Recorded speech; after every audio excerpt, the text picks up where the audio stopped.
자, 미국 증시의 분위기를 생생하게 전해드리겠습니다. 이항영의 월가이드 시간이고요. MTN 이항영 전문위원 함께하겠습니다. 어서 오세요. 네, 안녕하세요. 네, 안녕하세요.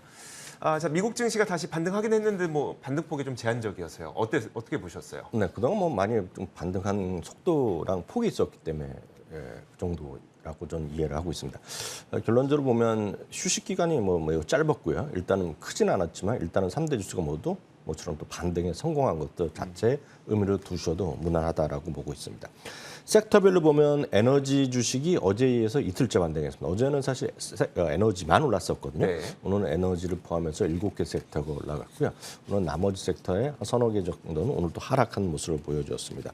기술이라든가 필수 소비재 이런 것들은 상대적으로 올랐고요. 부동산, 헬스케어 등이 오늘 재미없었던 하루를 보여주었습니다. 유가는 조금씩 다시 올라가고 있습니다. 요즘 천원가스도 계속 이슈가 되고 있는데 유가가 다시 또 조금씩 올라가면서 90달러를 약간 더 터치하는 그런 모습을 보여주고 있고요. 10년물 그램 소폭 하락했지만 지금 달러가 다시 또 조금 슬금슬금 다시 올라가고 있습니다. 그러니까 달러가 좀 안정세를 보면서 하락하는 걸 우리가 원하고 있는데 네. 달러가 달러가 이렇게 얼마가 오를지 모르지만 지금 추세적으로 보면 거의 일주일째 올라가고 있거든요. 추세적으로 보면 네. 이런 것들이 약간은 좀 부담된다라고 보니까 107 정도 선까지 다시 올라왔네요. 맞습니다. 그 정도가 약간은 부담되는 모습이다라고 이해하시면 되겠습니다. 알겠습니다. 자, 이제 종목별로 한번 보도록 하겠습니다. 지난밤 사이에는 어떤 종목들이 좀 눈에 띄었을까요? 네, 이번 주는 대부분 이제 유통업체들, 네. 그것이 옷 회사가 됐건 일반 전통적인 유통점이 됐건 이런 것들이 오늘 좀 어제 오늘까지 해서 계속 실적 발표하고요. 다음 주는 다시 일부 소프트웨어 기업들, IT 기업들이 좀 발표되면서 다음 주 되면 이제 거의 끝난다라고 보셔야 되겠습니다. 네네. 실제로 지금까지 90% 기업이 실적을 발표했고요. 거의 78% 정도 기업이 기대 이상의 실적을 발표했습니다. 다만 어닝 비트율 자체가 그렇게 높지는 않다라고 보셔야 되겠고요. 레피니티브 기준으로 보면 많은 우려와 달리 지금 9%까지 이익이 증가한 것으로 보이기 때문에 어떤 시장의 바탕은 실적이었고 실적이 있었기 때문에 지금 주가가 나름 반등을 시도하고 있다라고 보셔야 되겠습니다. 참고적으로 S&P 500 기준 잠깐 더 말씀드리면 4,400포인트를 찍으면 마감되면 다시 불마켓으로 들어갑니다. 네. 이게 4,400 아주 먼 것 같지 않습니까? 지금 100포인트 넘어서 이제 많은 것 같지만 지금 보시면 4,283포인트잖아요. 네. 이게 120포인트만 올라가면 되는 거거든요. 이건 퍼센트로 보면 한 2.7%겁니다. 그래서 3%도 안 남은 거리인데 바로 이런 것의 가장 큰 것은 역시 무슨 달러도 좀 안정되고 유가도 내려가는 거 있고 인플레이션 피크도 있지만 이거 실적이 바탕이 되고 있다는 것을 여러분 꼭 좀 기억하시면 좋겠습니다. 실적 오늘 어제 우리 시간 어젯밤 그리고 오늘 새벽에 발표된 거 같이 말씀드리겠습니다. 에스테로더가 1.8%가 결론적으로 반등했는데요. 주당 이익이 생각보다 상당히 좋게 나왔습니다. 어찌 보면 깜짝 실적이 나왔습니다. 우려가 많았던 것이거든요. 달러의 강세 때문에 달러 매출, 달러 바깥에 있는 거, 해외 매출이 73%나 되는 기업이기 때문에 상당히 우려가 많았는데 회사 스스로의 표현을 보면 엑셀런트라는 표현을 쓰고 있습니다. 네. 그러니까 보도 자료, 회사에서의 자료 자체 엑셀런트라는 표현이 늘 정도로 이번에 상당히 좋았다는 얘기를 하고 있습니다. 이익이 지금 생각보다 30% 이상 저원해 왔기 때문에 한마디로 깜짝 실적이 나왔고요.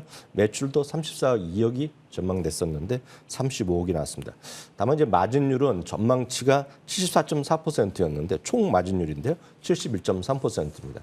대충 아시겠지만 화장품이 엄청 높은 마진율은 네네, 그쵸. 여기서도 확인되죠. 71.3%의 마진하는 제조업이 어디 있겠습니까? 별로 없죠. 우리나라 화장품은 모르겠습니다만요.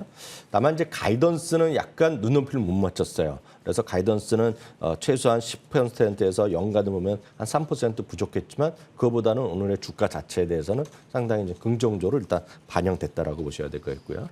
BJ 홀세일도 7% 정도 올라갔습니다. 역시 기대 이상의 실적과 뱅크 오브 아메리카는 빠른 속도로 투자 의견을 중요해서 매수를 올리면서 7% 올렸지만 또 다른 유통점인 콜스 같은 경우에는 반대로 기대 이하의 실적을 나왔기 때문에 7.7%가 떨어졌습니다. 즉 유통업체나 이런 것들이 그 회사들이 어떤 지향하는 고객층과 그런 상품 구성 이런 것들에 따라서 좀 상당히 엇갈리는 실적과 엇갈리는 주가 흐름을 보여주고 있다고 이해하셔야 되겠고요.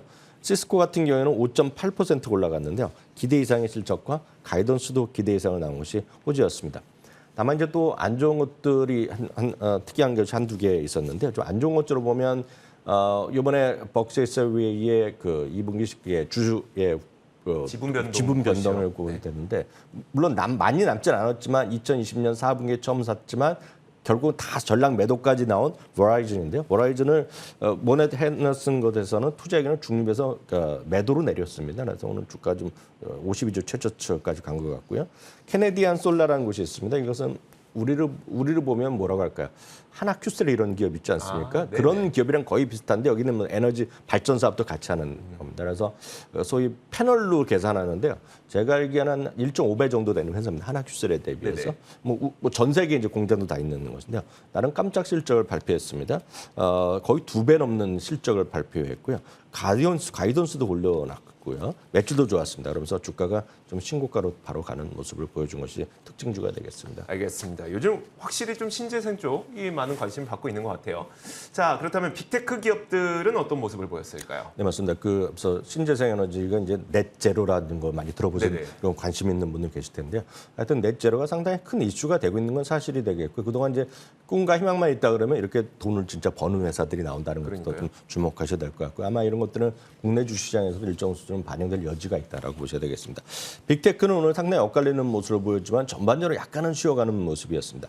애플이 이제 다시 한번 약간 숨고르고 했지만 떨어져봤자 0.2%. 애플은 어제도 말씀드렸다시피 지금 가격 대비 $5만 넘어가면 사상 최고가입니다. 마이크로소프트도 약보합이었고요. 알파벳은 강보합이었습니다. 테슬라도 약보합 정도로 마감됐고요. 다음 주가 이제 실적 시즌의 이제 피크라고 하고 이제 끝난다고 거의 끝나는데요. 다음 주에 주목할 회사는 두세 개가 있습니다. 네. 가장 대표적인 것이 역시 많은 분들은 아마 엔비디아를 기대하실 것 같은데요. 그래서 엔비디아가 2.3% 올랐고 AMD도 오늘 비슷한 정도 올라갔고요. 또 하나 이제 다우 30 주식 중에서 다음 주 실적 발표하는 것이 세일즈포스닷컴이 있습니다. 네네. 그래서 그 정도가 다음 주에 이제 관심거리고 월요일 날 같은 경우에는 미리 말씀드리면 그러니까 우리나라 시간은 뭐 화요일 날 새벽이 될 텐데요. 팔로알토라고 해서 해킹이나 그런 사이버 보안 쪽에서는 세계 최대 기업 중에 하나거든요. 네네. 그 정도가 있으면서 다음 주로 이제 실적 시즌 마무리라고 보셔야 되겠습니다.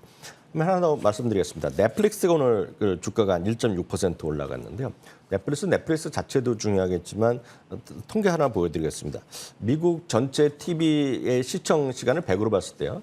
그런데 이제 스트리밍 서비스가 35% 넘어가면서 이제 다시 최고 기록을 갈아치웠습니다. 그래서 네. 여전히 60% 이제 TV를 보는 거고 나머지는 스트리밍 서비스를 본다라고 보셔야 되겠는데요. 여하튼 넷플릭스 한때는 뭐 15%까지 엄청 넘었다가 많이 떨어졌었는데요. 경쟁이 심하면서 다시 8%를 넘어섰다는 거죠. 물론 이게 뭘 봤는지 모르죠. 일부에서는 우영우를 많이 봐서 올랐다고 얘기하지만 그건 뭐 그냥 우리나라 사는 얘기고 그것보다는 우영 하나만 갖고 하는 것이 아니라 전 세계 수많은 것들이 많이 바뀌었죠. 네네. 예, 뭐 기묘한 이 얘기를 뭐 상당히 영향이 있었다는 얘기를 합니다. 뭐 여름이 되면서 더 많이 봤다는 얘기 하고 있지만 하여튼 그런 것들이 포함돼서 넷플릭스가 좀 살아나고 있고 참고적으로 제일 위에 중에 하나가 또 역시 전밀이 조금 더 늘어난 거와 3%를 넘어가는 것이 디즈니거든요. 네네. 그러니까 그 정도 흐름 보시면 되겠습니다. 그러니까 이런 거네요. 그러니까 물론 넷플릭스 주가 많이 떨어진 것도 사실이고 팬데믹 시절에 비해서 그 지금 구독자 감소하는 것도 사실이지만 결국은 사람들은 TV보다 스트리밍 더 본다. 그렇죠, 그렇죠. 그런 추세다. 네. 네네. 이렇게 봐야 되겠네요. 알겠습니다. 자, 최근 시장 반등에 대해서 여전히 걱정하시는 분들 많아요. 저도 사실 이거 좀 최근 반등의 끝자락인가라는 생각도 들거든요. 월가 평가 어떨까요? 네, 월가 평가와 함께 통계까지 같이 시간이 되는 대로 말씀드리겠습니다. 스티펠의 수덕 투자 전략가 베리 베니스터도 상당히 유명한 분이 대표적인 인물 중에 하나인데요. 지금 연말 소비자 물가 지수에 대해서 전망이 많이 엇갈리고 있거든요. 그래서 탐리 같은 경우에 6개월 정도 후면 2%대로 떨어진다 얘기하고 있는데 2%대로 가기에는 현실적으로 쉽지 않습니다. 네네. 냉정히 보면 한번 계산을 한번 보여드린 적이 있는데 지금부터 그 물가가 하나도 안 올라가더라도 내년 한 4월 정도 돼야지 이게 물가 상승률이 3%대로 간다는 거거든요. 근데 지금 탐리나 이분은 오늘 연말에 그 소비자 물가 상승률이 3% 수준으로 떨어질 수 있다는 것은 그것은 물가가 전월 대비 마이너스 가야 된다는 얘기입니다. 네. 그래서 그 어느 정도 현실이 있을지는 모르겠습니다. 물론 큰 것들이 떨어질 수 있죠. 쌀값이나 뭐 우유값, 계란 떨어질 수 있지만 모르겠습니다. 그 떨어질지요. 하여튼 그런 거기 때문에 가능성이 아주 크진 않다라고 먼저 좀 말씀드리겠고요. 이 회사는 기본적으로 연말에 목표 지수를 4,400 기본으로 유지하고 있으나 4,600도 쉽게 가능할 것 같다는 얘기를 하고 있습니다. 전망 공식적으로 4,400 유지하지만 4,600도 갈 수 있다는 얘기를 하고 있고요. JP모건의 수석 투자 전략가 마르코 콜라람이 다시 한번 나왔는데요. 주식시장에 보수적으로 지금 보는 분들은 대표적인 것이 마이클 리슨과 그 사비타 같은 경우죠. 그러니까 뱅크 오브 아메리카 같은 경우인데요.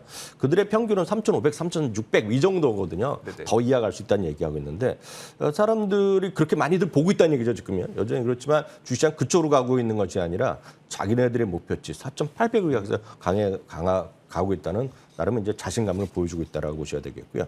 이분도 똑같습니다. 인플레이션이 피크를 쳤다는 얘기를 하고 있고요. 연말이나 내년 상반기까지 가면 이제 급속히 하락할 것이라는 얘기를 하고 있는데 여기는 구체적으로 목표치를 인플레이션을 제시하고 있지 않습니다만 상당히 떨어질 거라고 얘기하고 있습니다. 반면에 이제 세인트 연방은행의 제임스 블러드 총재는 오늘 또 나선 거 아닙니까? 9월에도 75bp 금리를 인상하고 네. 적극적으로 해단다는 얘기를 하고 있다는 것도 참고하시면 좋겠습니다. 사실 근데 여기저기서 뭐 이제 강세장 간다 만다 뭐 이 분석 들어보면 물가 뭐 2% 떨어진다 만다 막 이러니까 네네. 이걸 우리가 좀 시각적으로 이제 강세장에 갈 수 있는지 없는지 이걸 좀 시각적으로 볼 수 있을까요, 숫자로? 딱 이렇게 이해하시면 되겠습니다. 지난 주말로 해서 S&P가 50%로 회복했거든요.